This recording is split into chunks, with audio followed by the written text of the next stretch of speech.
नमस्कार। आज हम लक्ष्मण की माता सुमित्रा के चरित्र के बारे में जानेंगे, जो कि रामायण में चर्चा उसका कम ही किया जाता है। परंतु जब हम इस रामायण को पढ़ेंगे तो हमें पता चलेगा कि सुमित्रा देवी का जो चरित्र है वो कितना ऊंचा था। तो होता यह है कि राम, सीता और लक्ष्मण वनवास के लिए निकल रहे हैं।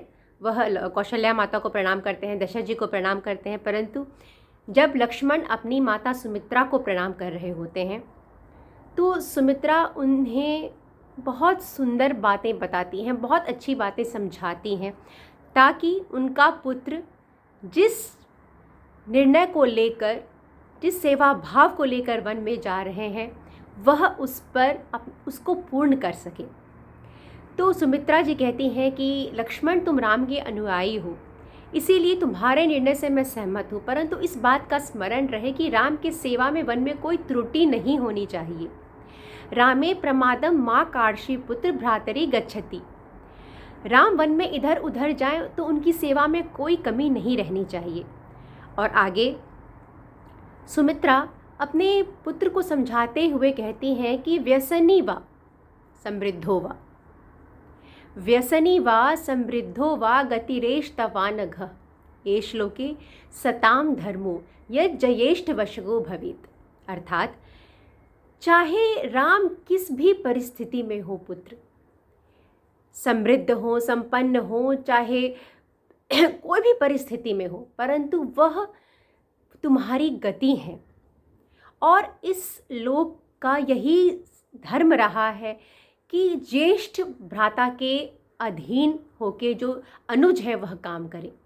तो एक तरह से वह समझा रही हैं अपने पुत्र को, एक शक्ति दे रही हैं, एक स्ट्रेंथ दे रही हैं कि उनका जो निर्णय है वह सही है और उस निर्णय पर वह अटल रहें और अटल होके सेवा करें राम की।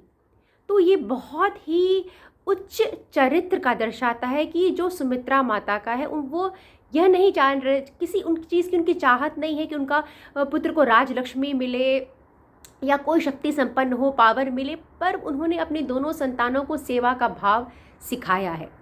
राम के अनुयायी यदि लक्ष्मण है तो शत्रुघ्न जो है वो भरत के अनुयायी हैं। तो दोनों पुत्रों को उन्होंने यह सिखाया है। ऐसा प्रतीत होता है कि वो अपने दोनों भाइयों के अधीन रहें। तो इसे सुमित्रा माता के चरित्र का पता चलता है। और आगे वह यह भी कहती हैं कि इदम ही वृत्तमुचितम कुलस्यास्य सनातनम दानम दीक्षा च यज्ञेषु, दानम दीक्षा च यज्ञेषु तनु त्यागो मृधेषु है। अर्थात इस कुल की यही परंपरा रही है, लक्ष्मण की दान किया जाए, यज्ञ में दीक्षा लिया जाए और युद्ध में शरीर का त्याग हो। तो यह परिस्थिति जब तुम्हारे सामने आए कैसी भी, तो तुम अपने कुल की मर्यादा का ध्यान रखना, अर्थात कोई भी गलत आचरण मत करना और अपने निर्णय पर अटल रहना। निर्णय लेना आसान होता है कि चलो हमने ये निर्णय ले लिया, परंतु इतने वर्षों तक क्या उस निर्णय पर तुम अटल रह सकते हो, यह बात है, क्योंकि वह उसे पूर्ण करना, उसे इम्प्लीमेंट करना इतना आसान नहीं था। और इसीलिए सुमित्रा अपने लक्ष्मण को, अपने पुत्र को वह स्ट्रेंथ दे रही हैं, वह पावर दे रही हैं।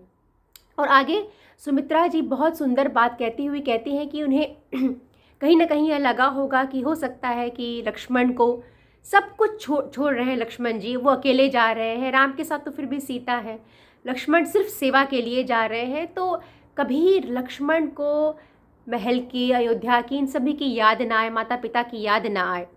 तो वह उन्हें बहुत सुंदर बात बताती हैं, जो यह भी हमें समझाता है कि हमारी संस्कृति में बड़े भाई की और भाभी का क्या स्थान है, कितना मान दिया गया है उन्हें।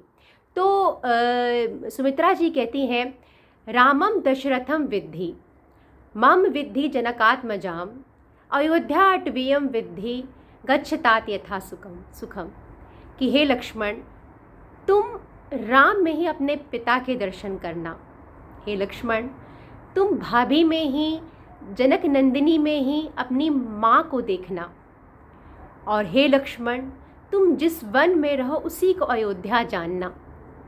और वह पुत्र से कहती हैं कि तुम आनंद से जाओ, आशीर्वाद देते हुए उन्हें भेजती हैं। तो अब देखिए यह जो स्थिति है वो अयोध्या के जितने भी लोग हैं या महल में पूरी अयोध्या के लिए एक सबसे बड़ा संकट आप कह सकते हैं, विषम परिस्थिति यहाँ पर है, सभी लोग दुखी हैं। परंतु ये एक समय का खेल है।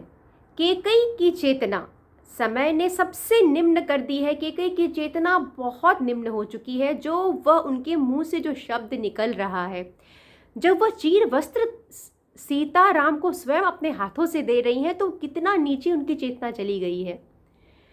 परंतु इसी समय में जो कौशल्या है, उनकी चेतना मानो विलुप्त सी हो गई, ऐसा प्रतीत होता है। उन्हें समझ में नहीं आ रहा है अभी भी कि क्या हो रहा है। उन्होंने अभी भी इस स्थिति को स्वीकारा नहीं है। यह सेम स्थिति है, यह स्थिति सुमित्रा जी के सामने भी है और उनका भी पुत्र जा रहा है। उनकी स्थिति को देखिए कि उनका एक पुत्र राम के साथ है तो एक पुत्र भरत के साथ, और अभी किसी को यह भी पता नहीं है, यह जानकारी नहीं है कि भरत अपनी माता कैकेयी के साथ मिले हुए हैं या नहीं हैं। तो इनके दोनों संतान अलग अलग हैं और सुमित्रा जी के लिए भी ये बहुत संकट की स्थिति है। परंतु फिर भी उनकी चेतना सबसे उच्च प्रतीत हो रही है। सबसे ऊंची चेतना इस समय जो दिख रही है वह सुमित्रा जी की है, ऐसा मुझे प्रतीत होता है उनकी, क्योंकि इतने संकट में भी वह इतनी संबल है और वह संबल हो कि वह बल अपने पुत्र को दे रही हैं। किस चीज़ के लिए? सेवा करने के लिए। उन्हें ना इससे राजलक्ष्मी मिलने वाली है, ना यश मिलने वाला है, ना कीर्ति मिलने वाली है, मात्र सेवा भाव के लिए। तो यह प्रतीत होता है कि सुमित्रा जी का चरित्र कितना ऊंचा था। उम्मीद करती हूँ कि मेरा वीडियो आपको पसंद आ रहा होगा। मुझे सुनने के लिए बहुत बहुत धन्यवाद।